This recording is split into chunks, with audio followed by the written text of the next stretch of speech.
கட்டளைகளை கை கொண்டு அவர் வழிகளில் நடக்கும் போது கர்த்தர் உனக்கு ஆணையிட்டபடியே உன்னை தமக்கு பரிசுத்த ஜனமாக நிலைப்படுத்தும் பரிசுத்த ஜாதியாய். இதுதாங்க ஹைலைட். இதுதான் ரொம்ப ரொம்ப முக்கியம். ஒரு பரிசுத்தம் இல்லாமல் தேவனை தரிசிக்க முடியாது. பரிசுத்தம் இல்லாமல் தேவனுக்கு பிரியமாய் வாழ முடியாது. பரிசுத்தம் இல்லாமல் ஆசீர்வாதங்களை பெற்றுக்கொள்ள முடியாது. அப்போ தேவனுடைய கட்டளைகளுக்கு கீழ்ப்படிந்து வாழும் போது நம்ம ஒரு பரிசுத்த ஜனமாய் பரிசுத்த ஜாதியாய் கர்த்தர் மாற்றுகிறார். அநேகருடைய கண்களுக்கு முன்பாக நாம் ஒரு பரிசுத்த பிள்ளைகளாய் இவங்க இந்த பாவத்தை செய்ய மாட்டாங்க, இவர்கள் இதற்கெல்லாம் அனுமதிக்க மாட்டார்கள், இவர்கள் இதற்கெல்லாம் வரமாட்டார்கள் என்று வேறு பிரிக்கப்பட்ட பிள்ளையாய் நீங்க மாறி விடுவீர்கள். ஒரு பரிசுத்த ஜாதியாய் ஜனமாய் கர்த்தர் உங்களை முன் குறித்து வைத்திருக்கிறார். நன்றிப்பா. விக்னேஷ்காக ஜெபிக்கிறேன். Please pray for me. கண்டிப்பா பிரதர். அன்பு Priya CMC hospital job prayer பண்ணுங்க ஐயா. கண்டிப்பா. நேத்து தான் சிஎம்சி ஹாஸ்பிட்டலுக்கு போயிருந்தேன். ரொம்ப ரொம்ப கஷ்டமா இருந்துச்சு. அவ்வளவு கடினமான சூழ்நிலையில உயிருக்கு போராடி கொண்டிருக்கிற சூழ்நிலையில தான் ஒவ்வொரு பிள்ளைகளுக்கும் அவ்வளவு வித்தியாசமான சூழ்நிலையில் அங்க இருக்கிற பிள்ளைங்களை பார்த்தேன், ஜெபம் பண்ணேன். ரொம்ப கண்ணீரோடு வேதனையோடு தான் அந்த இடத்த விட்டு கடந்து வந்தேன். கண்டிப்பா பிரியாக்கு சிஎம்சி ஹாஸ்பிட்டல்ல ஜாப் கிடைக்க கர்த்தர் உதவி பண்ணுவார். என்னோடு கூட தனிப்பட்ட விதத்துல மேல கொடுத்திருக்கிற நம்பர்ல பேசுங்க. உங்களுக்காக ஜெபித்து உங்களுக்கான ஆசீர்வாதங்களை வழங்க நான் ஆயத்தமாக இருக்கிறேன். அவருடைய வருகைக்கு முன்னே குடும்பமாய் ரட்சிக்கப்பட வேண்டும். எவ்வளவு பெரிய வார்த்தை அப்பா. மகள் விரும்புகிற காரியங்கள், அருமையான லதா சிஸ்டர் விரும்புகிற காரியத்தை கர்த்தர் செய்து கொடுங்கப்பா.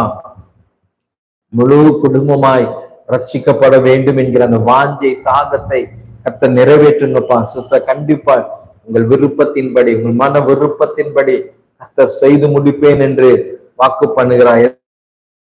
என் முழு குடும்பமும் ரட்சிக்கப்படணும் பாஸ்டர், என்னோட பிள்ளைங்க ரட்சிக்கப்படணும், என் கணவன் ரட்சிக்கப்படணும், என் மனைவி ரட்சிக்கப்படணும்னு ஆசைப்படுறவங்க எல்லாம் ஒரு ஆமேன் சொல்லுங்களேன். தேவன் உங்களுடைய வாஞ்சை, உங்கள் விசுவாசத்தை பார்த்து ஒரு அப்படியே கிரியை செய்கிறவராய் இருக்கிறார்.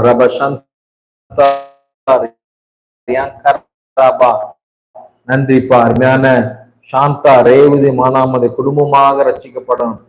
எத்தனை பேருக்கு ஆசை வாஞ்சை குடும்பமாய் ரட்சிக்கப்படணும். நிச்சயமாய் உங்கள் ஆசீர்வாதங்களை, உங்களுடைய வாஞ்சையை, உங்களுடைய தாகத்தை கர்த்தர் நிறைவேற்றுவேன் என்று வாக்கு பண்ணுகிறார். நன்றிப்பா. குடும்பமாய் நானும் என் வீட்டாருமோ என்றால் கர்த்தரே சேவிப்போம் என்ற வார்த்தையின்படி குடும்பமாய் ரட்சிக்கப்படும் போது அதில் இருக்கிற மகிமை, அதில் இருக்கிற தெய்வ பிரசன்னம், அதில் இருக்கிற ஒற்றுமை, அதில் இருக்கிற வைராக்கியம், ஆசீர்வாதம் ஒன்றுமே இல்லைங்க. அதை காட்டில இந்த பூலோகத்துல வேற ஒண்ணும் பெரிய மகிமை ஒண்ணுமே கிடையாது. தேவனுக்குள் குடும்பமாய் வாழ்வது ஒரு நிச்சயமாய் அது ஒரு ஆசீர்வதிக்கப்பட்ட சந்ததியாய். நன்றிப்பா. ரிபசந்தூர் யாக்கத்தரா ஆண்டவரை சேவிக்கும் தலைமுறை தலைமுறையாய் அவர் சந்ததி எனப்படும். அர்ப்பணிக்கும் முழு குடும்பக்காக அர்ப்பணிக்கிறோம்.